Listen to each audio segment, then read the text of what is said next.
Molecular formula. As you all know friends, what do you mean by molecular formula? जब भी हम लोग किसी भी चीज का मॉलिक्यूलर फॉर्मूला की बात करते हैं तो इसका मतलब ये होता है कि कोई भी एलिमेंट जब कंपाउंड फॉर्म में प्रेजेंट है, हो सकता है वो H2O हो सकता है वो कार्बन डाइऑक्साइड हो, तो ये बन जाता है एक तरीके का मॉलिक्यूल। ओके दोस्तों, अब ये जो मॉलिक्यूल है इसका हम लोग क्या कर सकते हैं, ये जो लिखा है आपने ये क्या होता है, इसका एक मॉलिक्यूलर फॉर्मूला होता है।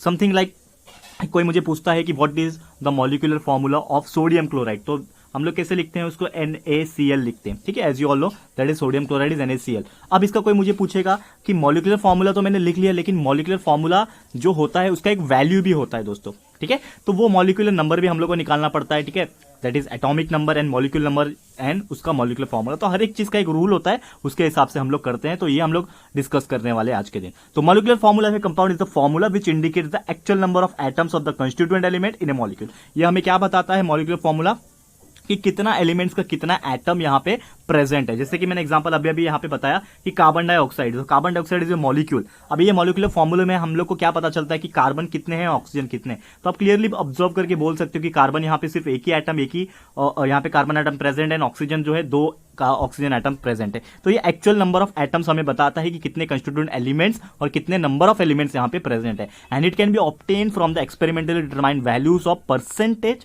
Elemental composition and the molar mass of that particular compound. तो ये किसके ऊपर डिपेंड करता है कि जो भी उसका परसेंटेज वैल्यू दिया रहता है एंड साथ ही में एलिमेंटल कॉम्बिनेशन कौन सा है एंड साथ में उसका molar mass. And molar mass क्या होता है, ये सभी चीज हम लोग यही चैप्टर में आगे आने वाले वीडियो में डिस्कस कर लेंगे दोस्तों। अब यहाँ पे बात करते हैं percentage composition and empirical formula. ये क्या होता है, तो compounds are form by the chemical combination of different element. आपको पता है कि कोई भी एलिमेंट का अगर मुझे आपको कंपाउंड बनाना है तो उसके अंदर अलग अलग एलिमेंट्स का कॉम्बिनेशन होना जरूरी है। जैसे कि मैंने बोला सोडियम क्लोराइड, तो सोडियम क्लोराइड में होता है NaCl। तो यहाँ पे आप देखोगे तो सोडियम एक अलग एलिमेंट है, Cl अलग एलिमेंट है। ठीक है, और फिर एक और एग्जांपल ले लेते हैं, जैसे कि NaHCO3 that is sodium bicarbonate. ठीक है, तो इसमें क्या होता है, सोडियम एक अलग है, हाइड्रोजन अलग है, कार्बन अलग है, ऑक्सीजन अलग है। तो यहाँ पे आप बोल सकते हो कि कोई भी कंपाउंड को फॉर्म करने के लिए अलग अलग डिफरेंट एलिमेंट्स लगते हैं, और ये जो एलिमेंट्स होते हैं वो अलग अलग एटॉमिक स्ट्रक्चर एंड अलग अलग पोजीशन में अरेंज होते हैं। उनके अंदर जो नंबर ऑफ एटम्स होते हैं वो भी अलग अलग हो सकते हैं।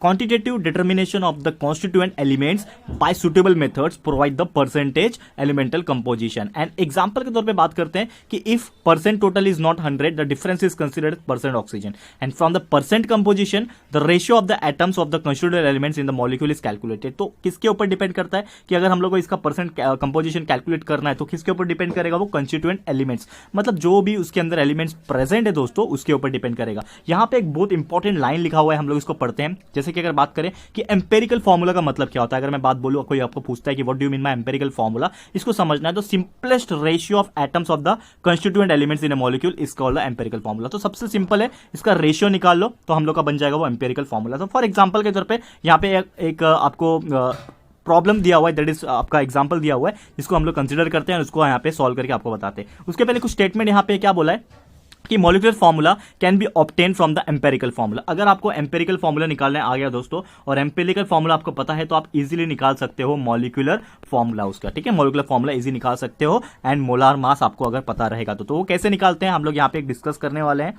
ठीक है, एक एग्जांपल है प्रॉब्लम 2.9, आप देख पा रहे हो कि एक कंपाउंड है, इट कंटेन्स 4.07% ऑफ हाइड्रोजन। उसके अंदर कितना हाइड्रोजन है, 4.07 हाइड्रोजन प्रेजेंट है, 24.27% कार्बन प्रेजेंट है, 71.65% क्लोरीन बाय मास इतना प्रेजेंट है। और यहाँ पे क्लियरली हमने कह दिया है क्वेश्चन में कि if it's molar mass is 98.96, ये सभी चीज हमने पढ़ा हुआ है दोस्तों ऑलरेडी, मोलार मास वगैरह क्या होता है, फिर भी ये चैप्टर में हम लोग फिर से पढ़ने वाले हैं आगे जाके। ओके, मोलार मास 98.96 दिया हुआ है, तो हमें पूछा है what is it's empirical formula. हमें क्लियरली पूछ दिया कि मुझे बताओ कि एम्पेरिकल फॉर्मूला इस चीज का क्या आएगा।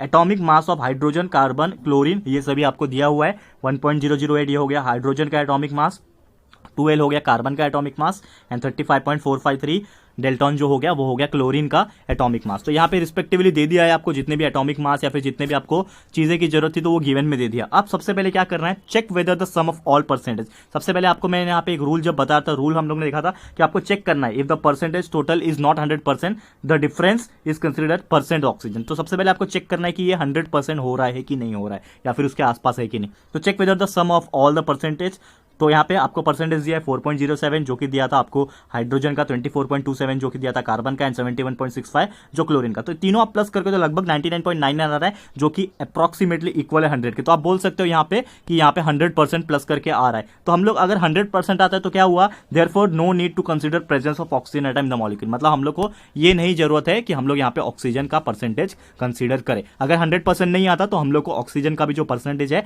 वो कंसीडर करना होता दोस्तों, लेकिन ऑलरेडी इसमें 100% आ रहा है, तो देयरफॉर यहाँ पे बोल दिया no need to consider the presence of oxygen atom in the molecule. कोई भी जरूरत नहीं है लेने की। अब स्टेप नंबर 2 में क्या करना है, देखो, conversion of mass percent two grams. तो सबसे पहले जो भी मास परसेंट है उसको ग्राम में कन्वर्ट करना है, and since we are having mass percent it is convenient to use 100 gram of the compound as starting material. तो हम लोग का यहाँ पे मास परसेंटेज के हिसाब से 100 ग्राम को कंसीडर करना है। तो 10 इन 100 gram sample of ever compound 4 point, मतलब अगर हम लोग ने माना कि यहाँ पे टोटल जो ग्राम रहेगा या फिर टोटल जो वेट रहेगा, मास रहेगा, वो 100 ग्राम है, तो उसमें से 4.07 जो है वो ग्राम हाइड्रोजन का है, 24.27 ग्राम कार्बन का है और 71.65 ग्राम जो है वो क्लोरीन का प्रेजेंट है। ये क्यों माना दोस्तों, क्योंकि ये तो परसेंटेज में दिया था ना, तो आउट ऑफ 100% हम लोग ने ये माना कि अगर ये 4.07 परसेंटेज दिया था तो वो उतना ग्राम रहेगा, 4.07 ग्राम रहेगा। कौन, हाइड्रोजन। वैसे 24.27% था तो ये 24.27 ग्राम रहेगा। वैसे 71.65% था तो ये 71.65 ग्राम रहेगा। अब यहाँ पे आगे देखते हैं दोस्तों, एक और चीज यहाँ पे बोला है कि अब यहाँ पे स्टेप नंबर 2 आपको समझ में आ गया, स्टेप नंबर 1 समझ में आ गया। अब स्टेप नंबर 3 की तरफ बढ़ते हैं। तो स्टेप नंबर 3 में आपको क्या करना है, convert into the number of moles of each element. तो जितने भी एलिमेंट है उसको नंबर ऑफ मोल्स में कन्वर्ट करना है। तो आपको पता है कि मोल्स में कन्वर्ट करने के लिए क्या करना पड़ता है, मास अपॉन मॉलिक्यूलर मास, ये आपको पता ही है दोस्तों, ठीक है ना। मास अपॉन एटॉमिक मास जो है वो दोस्तों आपको करना है। Divide the mass obtain above the with respect to the atomic mass. आपको पता है कि मास अपॉन एटॉमिक मास जब निकालते हो आप, ठीक है, अगर मैं इसको प्रॉपर वे में लिखूं, यहाँ पे आप देखोगे जो लिखा हुआ है डिवाइड द, एक सेकंड दोस्तों, थोड़ा सा आपको यहाँ पे गड़बड़ लग रहा होगा, हाँ मैं बता रहा हूँ, यहाँ पे divide the mass obtained above the, यहाँ पे मेरा मार्कर नहीं चल रहा है ठीक से दोस्तों, एक सेकंड, यहाँ पे मैं, ओके, ठीक है। अब देखो यहाँ पे क्या बोला है, divide the mass obtained above the respective atomic masses of various element. तो क्लियरली हम लोग को पता है कि जब भी हम लोग किसी भी एलिमेंट का मोल्स निकालते हैं तो मोल्स निकालने के लिए जो फॉर्मूला होता है वो होता है दोस्तों उस चीज का जो मास दिया हुआ है, मास अपॉन क्या कर देना है आपको, एटॉमिक मास कर देना है। तो उसका मास भी दिया हुआ है हमको पता है, एटॉमिक मास भी दिया हुआ है हमको पता है। तो हम लोग सिंपली एक एक करके हम लोग निकाल लेते। सबसे पहले मैं निकालूंगा मोल्स ऑफ हाइड्रोजन। तो मोल्स ऑफ हाइड्रोजन निकालने के लिए मुझे उसका मास पता होना चाहिए जो कि गिवन में दिया है, एंड उसका एटॉमिक मास पता होना चाहिए जो कि वो भी गिवन में दिया हुआ है। तो 4.07 दिया हुआ है डिवाइड बाय 1.00, तो आपने निकाल लिया 4.04।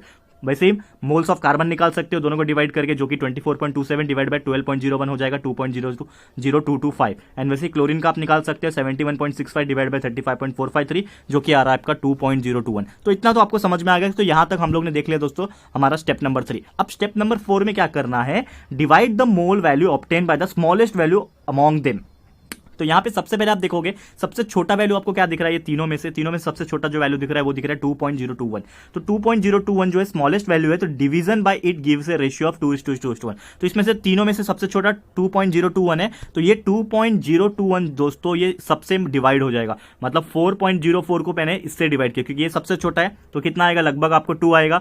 वैसे ही 2.02225 जो है उसको मैं इससे डिवाइड करूंगा 2.021 से, वो भी लगभग 1 आएगा क्योंकि 1 के रेशियो में ही है, एंड ये खुद से भी डिवाइड करेगा तो भी 1 आएगा। तो हम लोग का जो रेशियो बनेगा ना दोस्तों, किसका, हाइड्रोजन का, कार्बन का और क्लोरीन का रेशियो, वो आएगा 2:1। ये आपको इतना समझ में आ गया, बहुत सिंपल है, अप्रोक्सीमेटली है जो है, हमेशा वो 2 मतलब एक्यूरेट 2 एंड 1 जो है एकदम परफेक्ट 2 नहीं आ रहा है, एक्यूरेट नहीं आ रहा है, लेकिन पॉइंट में समथिंग है तो हम लोग उसको कंसीडर करते हैं एज ए राउंड फिगर 2:1:1। ये आपको इतना समझ में आ गया होगा। And in case the ratio are not whole numbers then it may be converted into whole number. तो अगर नॉर्मली अगर होल नंबर नहीं होता या फिर रेशियो होता तो उसको हम लोग ने होल नंबर में कन्वर्ट किया बाय मल्टीप्लाइंग सुटेबल कोएफिशिएंट हम लोग कर सकते हैं। एंड अब स्टेप नंबर 5 की बात करते हैं। मेन यहाँ पे स्टेप नंबर 5 है, क्या बोला है, right empirical formula bye mentioning the numbers after writing the symbols of respective elements. तो सबसे पहले यहाँ पे कि जो भी आपका रिस्पेक्टिव एलिमेंट्स है उसका हम लोग सिंबल लिख सकते हैं यहाँ पे। तो CH2Cl है यहाँ पे, दैट इज मिथाइल क्लोराइड बोल सकते हो यहाँ पे, ठीक है।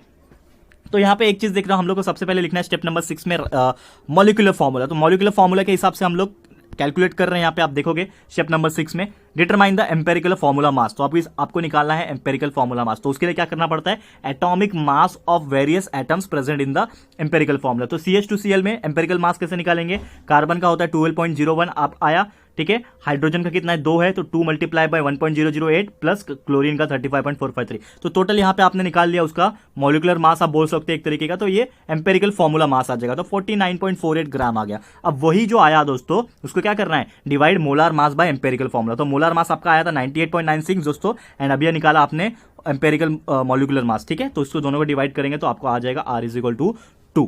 ओके, ये आपको समझ में आ गया रहेगा। ओके, एंड यही चीज है लास्ट में, multiply empirical formula by R obtain to get the molecular formula, तो molecular formula is equal to R multiply by empirical formula. ये आपको फॉर्मूला याद रखना है कि मॉलिक्यूलर फॉर्मूला निकालने के लिए या फिर एम्पेरिकल फॉर्मूला के लिए फॉर्मूला यूज होता है।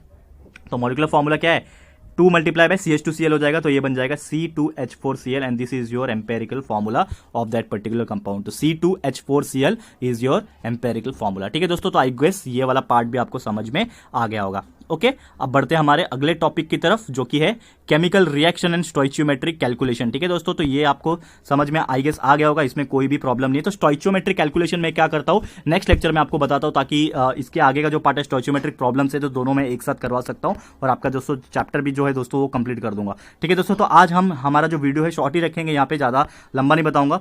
उसके पहले अगर मैं यहाँ पे कंक्लूड करूँ, उसके पहले आपको मैं क्विक रिवीजन बता देता हूँ दोस्तों।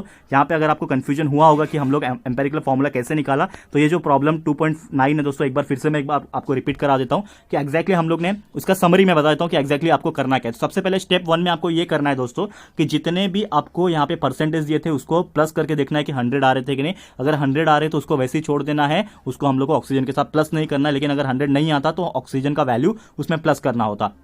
ओके, अब ये करने के बाद स्टेप नंबर 2 में आपको ये देखना है कि जो भी परसेंटेज दिए हैं उसको आपको नंबर के फॉर्म में लिख देना है। तो कि 4.07 ये हाइड्रोजन हो गया, ये परसेंटेज में दिए थे पहले क्वेश्चन में, लेकिन आपको ऐसे ही लिख देना है ताकि वो ग्राम में हम लोग कन्वर्ट कर सके। तो हम लोग ने स्टेप नंबर 2 में सबको ग्राम में कन्वर्ट किया। स्टेप नंबर 3 में हम लोग ने तीनों एलिमेंट का हम लोग ने क्या निकाला, मोल्स निकाला। मोल्स निकालने के लिए फॉर्मूला वही है कि हमें एटॉमिक मास को हमारे एटॉमिक मास से डिवाइड करना होता है। तीनों का निकाल लिया हम लोग ने वैल्यू, जो कि होता है number of moles, not number of moles, moles of particular elements. And एक बार स्टेप नंबर 3 आपने मोल्स निकाल लिया, तो स्टेप नंबर 4 में आपको क्या लिखना है दोस्तों, यहां पे जो सबसे स्मॉलेस्ट वैल्यू रहेगा उसी को सबसे डिवाइड कर देना है। तो आपको एक रेशियो मिल जाएगा, जो कि रेशियो रहेगा आपका एम्पेरिकल फॉर्मूला का। तो 2:1:1, ये आपको रेशियो मिल गया। तो यहाँ पे हाइड्रोजन 2 है, ठीक है। तो ये जो फॉर्मूला है, अभी ये जो रेशियो मिल गया ना, ये रेशियो की वजह से आप लोग का फॉर्मूला बनेगा। तो स्टेप नंबर 5 में आपको वो फॉर्मूला लिखना है, ठीक है। तो यहाँ पे जैसे कि आप देखोगे कि H2 है मेरा, तो यहाँ पे H2 लिख दो ऐसा।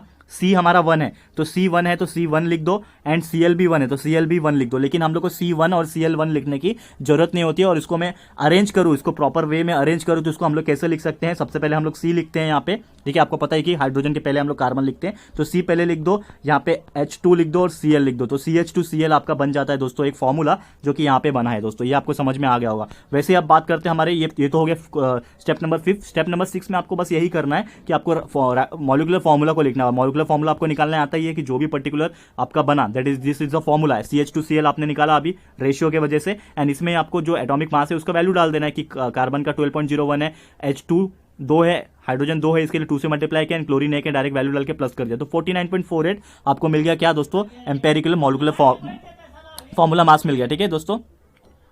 उसके बाद आपको देखना है दोस्तों, जो हमारा स्टेप नंबर 6 है, इसमें एक बार आपने ये निकाल लिया कि आपका जो वैल्यू आ रहा है एम्पेरिकल फॉर्मूला मास का वो 49.48 आ रहा है। तो बी में आपको क्या करना है, स्टेप नंबर 6 के बी में आपको मोलर मास को डिवाइड करना है। तो मोलर मास को किससे डिवाइड करना है, जो कि आपका एम्पेरिकल फॉर्मूला मास का जो वैल्यू आया। तो मोलर मास ये आपके क्वेश्चन में दिया हुआ है, जो कि दिया 98.96। आपको किससे डिवाइड करना है, जो भी आपने एम्पेरिकल फॉर्मूला मास का वैल्यू निकाला 49.48। तो ये दोनों को जब डिवाइड करोगे तो आपको एक रेशियो मिलेगा, उसको आर से डिनोट करते हैं हम लोग। तो रेशियो नहीं है, एक तरीके का वैल्यू है जो कि आर से हम लोग मानते हैं। तो R will be equal to 2। तो यहाँ पे डिवाइड करके आपको आर का वैल्यू 2 मिल गया, और यही आर रिस्पॉन्सिबल है आपको एम्पेरिकल फॉर्मूला निकालने के लिए। तो अगर आपको R इज इक्वल टू 2 मिल गया, तो एक फॉर्मूला खाली आपको याद रखना है, this formula that is molecular formula is equal to R multiply by empirical formula. तो अगर आपको मॉलिक्यूलर फॉर्मूला निकालना है तो आप R को एम्पेरिकल फॉर्मूला से मल्टीप्लाई कर दो, या फिर एम्पेरिकल फॉर्मूला निकालना है तो मॉलिक्यूलर फॉर्मूला को R से डिवाइड कर दो। तो रीअरेंज करके हम लोग निकाल सकते हैं। तो यहाँ पे हम लोग ने मॉलिक्यूलर फॉर्मूला निकालना है, तो molecular formula is 2 multiply by CH2Cl। CH2Cl तो आपको पता ही है, हम लोग का एम्पेरिकल फॉर्मूला आया था ऊपर से,